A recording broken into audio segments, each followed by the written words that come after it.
Saudi প্রবাসীদের সবকিছু কেড়ে নিচ্ছে শ্রম মন্ত্রণালয়। সৌদি আরবে মুদ্রা পাচার একটি গুরুতর অপরাধ বলে বিবেচ্য হয়, আর এই অপরাধকে রুখে দিতে সৌদি আরব সরকারের চেষ্টার কোনো ত্রুটি নেই। মুদ্রা পাচারকে এখানে অনন্য ঘৃণ্য অপরাধের সমকক্ষ হিসেবে বিবেচনা করা হয়।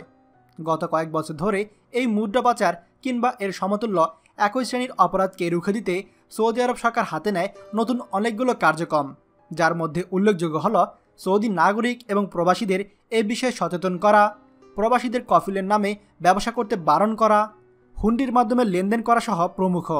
কিন্তু এরপরেও মুদ্রা পাচার কমছে না, এমনকি দিন দিন তা বেড়েই চলেছে।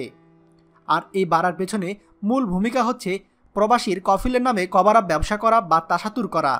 বর্তমানে সৌদি সরকার নতুন শাস্তির বিধান রেখেছে তাসাতুরের জন্য। তা হল উভয়ের 4 লক্ষ রিয়াল জরিমানা এবং 2 বছরের জেল।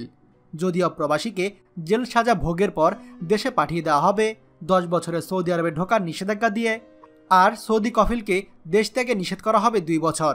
পাশাপাশি তার ব্যবসায়িক লাইসেন্স জব্দ করা হবে এবং পত্রপত্রিকায় তার ছবি ছাপিয়ে প্রচার করা হবে তার অপরাধের কথা।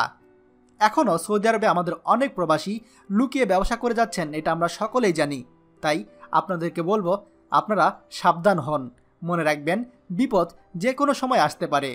ভিডিওটি আমাদের সৌদি আরবের সকল প্রবাসী ভাইদের সঙ্গে শেয়ার করে সবাইকে সচেতন করে দিবেন।